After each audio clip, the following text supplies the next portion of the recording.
as good as you, I imagine. But first of all, congratulations on the victory. You know, all week you talked like you had already beaten Michael Venom Page. You know, like, when I beat him, when I get through him. Now that you are actually through Michael Venom Page, what are the emotions? I'm fucking pissed I didn't land that submission in the first round. I'm livid. But you know what? I showed so much evolution today. I frustrated. Like, I snake charmed a snake charmer in my mind. I made him frustrated. He likes people to do that dancing, to move, to keep that flow, that rhythm, and he works well off that rhythm, that timing. I hit him with stealth mode. I walked him down, I prayed him. You know, he didn't have a lot of success. I didn't have a lot of success on the feet. I wobbled him in the second round with a right hand. I seen his eyes go, and I was like, patience. I've been saying all week, I said it to Damon, I said it to Diego, I said it to everyone on my team. The key to beating Michael Venom Page was patience. Because he will give me the gaps and he will make the mistakes because I will make them. I will make him make the mistakes. This might seem like a silly question. Mike, obviously MVP has won like 2 losses. Mm-hmm. What did you see that all of his other opponents outside of like Leon and the kid? How many calf kicks you see me throw? Out of the, and I will say this now, the 2 single greatest people in the world that have calf kicks are me and Alexi Pereira. I didn't throw any today in him. I threw one behind the height of the knee because he just turned a little bit too much and I pulled the trigger on it. What he wants you to do is he wants you to throw that lead leg. He wants you to throw that calf kick. Because when you throw the calf kick, I'm gonna stand up for you because I need to explain this because people aren't gonna get this. When you throw the calf kick, as you go to turn your foot and open up, all your weight is on your left leg. If he just touches me, I go back. And that's why when you look at him against Douglas Lima in 1 and 2, and he blitzed through them, it wasn't so much that he met them with so much power. It was because Lima left himself open because of balance issues. And for me, I've told everyone this, I mean it. I have the smartest fight IQ in the game. So for me, it was patience. My opportunities for success will come. A couple jabs, a couple kicks, a couple spinning shit to have some fun, but just keep him guessing. It was patience. I didn't even shoot for a takedown, I don't believe. I just caught him, I outsmarted him. I am livid about that first round. Damien and me have already spoke about it. We need to go back, we need to work on the little details because I'm livid. I had it perfect. Our game plan, we knew it. If you watch him against Logan Sturdy, he takes the overhook. He gives you the back. Most wrestlers will go front on and try flatten you. I was like, now, book that. You see this face? I grilled myself off the cage to just turn his head. So I turned his arm and took his back. I was like, okay, I'm gonna cut myself up a little bit. I'm gonna leave myself bruised, but it'll be worth it if I take his back because he's not getting me off it. It shows the evolution of my growth, of my skill set, and in such a short time. Damien, what are we working, like 6 months together? And I'm proving how good I am. And I'm training with that man 2, 3, 4 times a week. I'm gonna be so dangerous, I've told you this. Domination is coming on the feet and on the ground. I don't know how I ended up on the ground today. I locked my triangle up, I went, fuck it, let me try cut him up. Let me try hit him with some elbows, cut him open. But I'm so active. For me, if anyone puts me on my back, I know how to get up. I know how to get up and I know how to stay safe. So I was like, let's try to take advantage of it. So then I'll phrase it like this. You've obviously clearly broke down the submission attempt in the first round. Why didn't you? Why do you think you didn't submit him? My own minor mistakes, I believe. Again, I would say I'm the best in the world. I would also say when I make mistakes, I just couldn't get the grip. It was on, I was under his chin, I had everything right, I just couldn't. And I spoke already. Here's the fucking beauty of, sorry for cursing so much, here's the beauty of my world. After the fight, Damian Maia, Gilbert Burns, Charles Oliveira, all 3 of them are talking about the submission. How can I not grow as a fighter when those 3 of my friends helped me? And Gilbert's like, you need to pull the elbow back. Dame's like, you need to just change the hand position. Charles is like, it doesn't matter, you won. He's like, it doesn't matter. He's like, you won. I was saying, patience, let go, hit him. So I'm surrounded by people who are going to help me achieve greatness, people who are out here and want to help me succeed, and I'm just grateful. When you took his back in the 3rd round, right at the end when he was standing, the commentary was shocked at what MVP wasn't doing. Like he wasn't trying to shimmy you off or Were you surprised that he wasn't doing things that like seemed obvious? No, I think the position I had look, I love when people attack my back, so I knew exactly what he could do. He could try to grab the head, shake his hips. I had too good of a body lock in. I had one hand underhook, so I knew I could be free with the other hand. And literally at the end, when I knew I'd just gotten a bit too high, at the exact time I was doing it, I hear Damien say, "Take the underhook." I'm like, okay.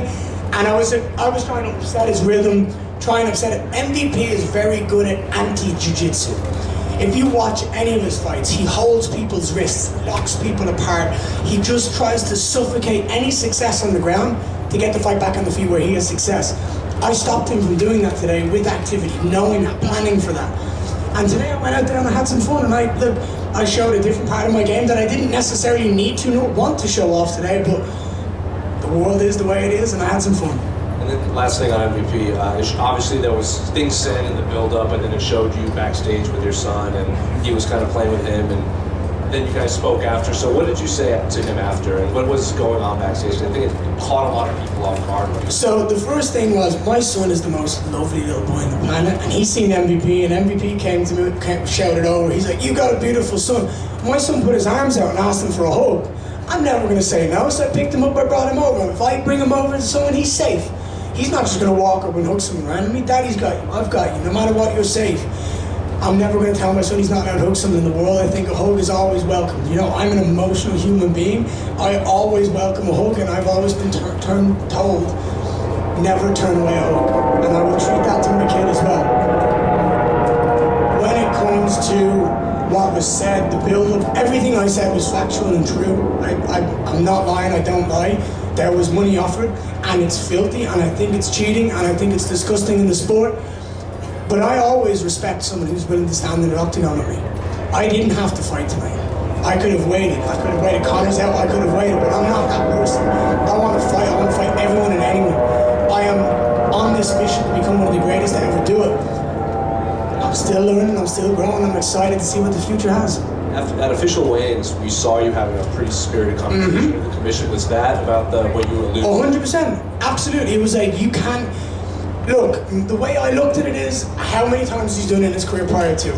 How many times has he gone into a fight with an unfair advantage? If, as a fighter, if you ask me two questions, Ian, would you rather be on juice, or would you rather have knowledge? What's more powerful? Knowledge beats everything, right? So that to me makes me think that it's fucking cheating. We do all these drug tests, we do all this stuff to go, you're clean, you're not doing drugs. But someone come out here and offer money for my information for my team, thank God Shoot the Box is fucking rock solid. Thank God Shoot the Box go, no, we shut it down, and we locked everything down and nothing went out. We had a blackout on Instagram and stuff, on socials. For me, I said to the commissioner, they were like, look, there's no rules against it. I was like, well, let's make sure there is, because it's cheating and it's dirty. And we can't be doing all this stuff when it comes to testing and making sure the sport's clean, and then people are being dirty in other regards. So let's make a rule. And also, has anyone ever won money on it? Has there ever been any side bets on it? If you know what I know, and I'm putting money on it because we have inside information, it's fucking dirty. So that's where I think, when I said there should be suspension for life, I believe that if you go check the bank accounts and you go check the bookies, I guarantee there's been some money won somewhere along the line, and that's filthy and that's cheating to me. But I will sit here and say, I am grateful to MVP that he took the fight. A lot of people said no, he said yes. So with that anger and that frustration, there was also gratitude and respect for standing in an octagon with me. So much respect to him and his team. After battle, there's nothing but respect. And he deserves it, he earned it. Last one for me, obviously, you've made it known you want to be on Conor's return. Always. Michael Chandler was here. He said he's expecting to hear something maybe next week or within the week, next week or two. You're going to have your notifications on to see when that's announced, when Conor comes back. Now, fuck, I'm straight back on my Brazil phone. I ain't seeing shit. I'm going back into the darkness of nothing. I'll be there. I'm going to have a chat with Hunter and Dana later on to figure out what's next. There's some big names, there's some cool matchups, you know, there's Shavkat, 18-0, undefeated. I'd love to get my hands on him. I've trained him. I have nothing but respect for the guy, but I want to be the first guy to take his own. I know I can do it. I've just beat the fastest guy in the division other than me. When it comes to striking and skill, so I can do it. When it comes to grappling, we've seen the growth that I have. I'm excited to go out there and prove it against someone like him. Ian, over here, according to the UFC, now 8 fights, longest active winning win streak in the UFC welterweight division. How does that feel? 26 years of age. undefeated, breaking records. Whether people like it or not, I'm out here doing my thing, and it makes me happy to put a smile on my face. Do you have any evidence that you're planning on publicizing as it pertains to MVP and those allegations? I have a full... You can turn around and look at that man, Diego Lima, over there. He has it. He was... This man, listen to this, right? Let me tell you the story of how this happened, how we found out. We went and we were doing some separate training in a different gym where we'd locked it all off, and we were doing that anyway. And Damien comes and I swear to God, he's pumping full of sweat. And he's like, Ian, Layla, come here. And he's like to me, I just got pulled over by the police. I was driving without a helmet on my motorbike on the phone. He's like, I just found out that someone was trying to infiltrate Shoot the Box. I had to ring everyone, lock it all down. He was like, this is ridiculous. He was like, we need to be super, super safe. And he was like, look, it shows me all the messages, shows me all the screenshots. And come here, I don't need to put this out in the world. My word is my bond. I tell the truth. I have no reason to stay up here and lie or spit fucking bullshit. I know, and did MVP deny it at the press conference? He went, anyways. He didn't sit there and go, you're full of shit. He knew exactly what he did. And if you look in his jiu-jitsu coach's eyes, you can see the truth. I don't need to publicize it unless there's going to be that formal investigation for suspension of the teams and suspension of, betting odds. Then I'll give it out. And I would love to follow through with that because I think keeping the sport clean is important. Are you going to pay Diego's fine for being caught on the phone on his motorcycle, no helmet? Diego has the mouth of someone who can get out of everything in the world. He knows how to slip. Look, he's a lawyer at first, right? He knows what he needs to do to just negotiate out of any problem in the world. He's a great man, great heart, and he means nothing but good. Just two more for me. One, I agree that you were more active on the ground in the third round when you were on your back. Were there any concerns, though, with the first two rounds being split, that optics, the judges might see him in top position and he might get the round if you didn't get back up? No, firstly, listen, I can get up whenever I want. It was me who closed the body triangle. As a striker, as someone who my entire career has been planning on people taking me down and getting back up, I can get back up from anyone in the world. That's not an issue. As I've said earlier on, Damian Maia, Gilbert Burns, Charles Oliveira, these are some of the best grapplers we've ever seen. I can get up against all of them. It's not an issue. Tonight, I don't know how I ended up there. It was just, I think it was a clash. I ended up on bottom. I closed the triangle. I'm like, fuck it, let's see if I can cut him open. I instantly went, GSP, Michael Bisping, let's see if we can pump blood down his forehead and make him leave in there with a mark that he'll remember. But I was more active, I landed more elbows, I landed more shots, and then I went, all right, let's stand up.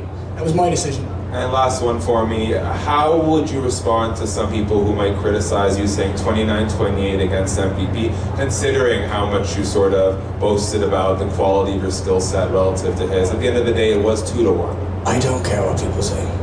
I got my hand raised, 15-0, undefeated, as you said, the eight wins in a row, the longest active win streak in welterweight division.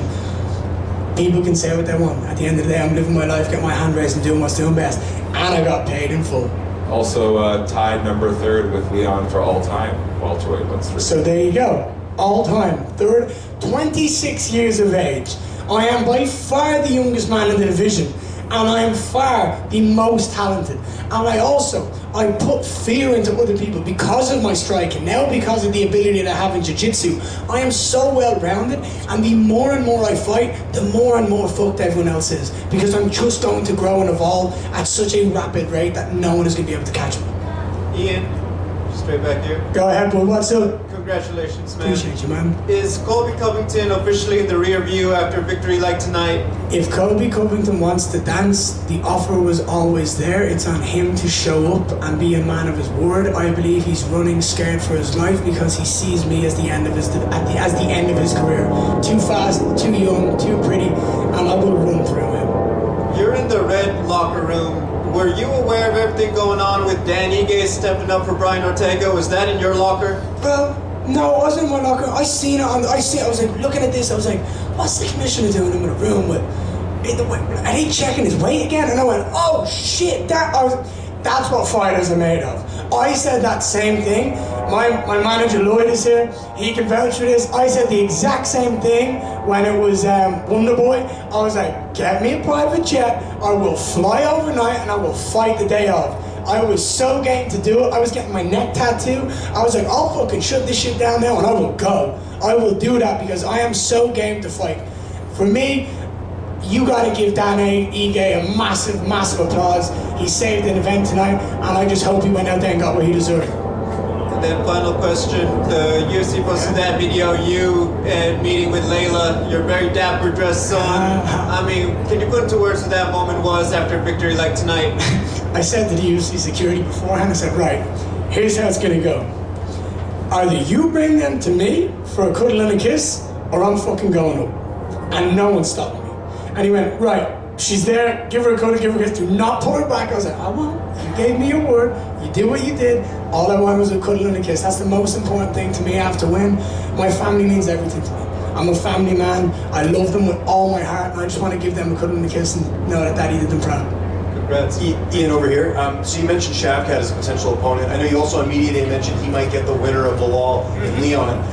Is Kamaru Usman a possible opponent? Like you mentioned, there's huge fights, but there's a lot of fights that are booked. JDM's injured, right? So, and any other names that come to mind? Any of them. I'm not picky. You've got Usman. I don't think Usman wants to fight me. I don't think Usman wants to come out here and fight someone who's that fast. I think he'd much rather have an easier stylistic matchup. And like, for example, he's been talking about fighting Wonderboy. Wonderboy's older now. He's not as fast as I am. He's not as well-rounded as I am.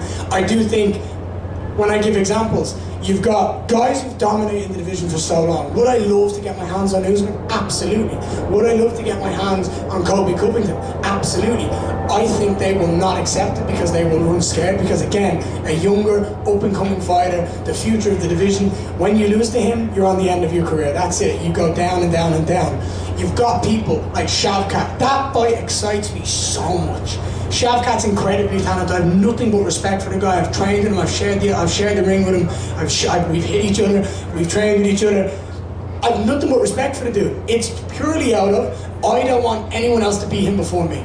He's 18 and I'm 15. Let's go out there and put on a show and let's see who's really better. But to answer your question, any of them. I got it. You're the second welterweight to ever to start 8-0 in the UFC, and the other is Kamaru Usman. Would you say you're on the same title trajectory as he was?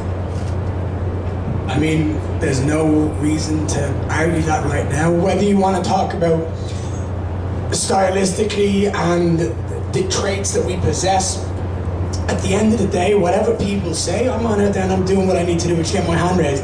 Am I pissed that I won by decision? Absolutely. But that's on me to go back and work on with my team and evolve and grow. But even in that frustration and irritation that I have inside myself because I want that finish, I've gone out there in my last 3 fights, I dominated Neil Magny, the most winningest welterweight of all time, and I made him look like he's never fought. I went out there against the hardest puncher in the division, against Jeff Neal, and I hit him with everything. I cracked him with some knees to the face, some kicks to the body that I've seen grown men curl up, and he ate them and went, ugh. I was like, fuck, this is going to be a long night. And I went out there today against, in what I called, I wrote it in my book, I'll post it later on Instagram, I called MVP a ball ache.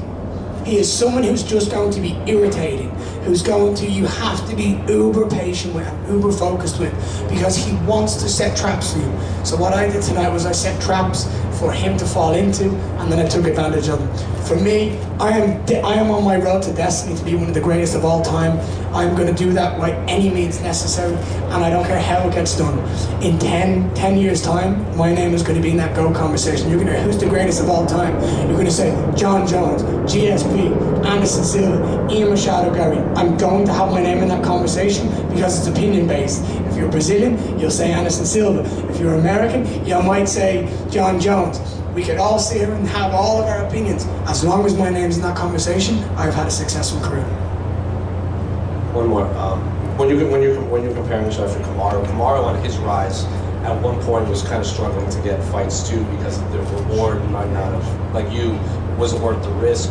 And he would step up and he weighed in as a backup against Darren Till and Tyron Woodley. Would you ever want to weigh in as a backup for these title fights? We've got Manchester in, 3 weeks? I'll be there. I've already told the UFC prior to that I would be willing to stand in. I know there's no one else above me ready to go. I know there's not, because there was no one else above me to fucking sign the fight with me, because I had so many conversations with Hunter and the guys at the UFC. There's no one else above me except Colby, and he said that he was running. So no one else was available. I will be there in Manchester. I will stand in that scales, and if the opportunity arises, I will go out there and get my hand raised.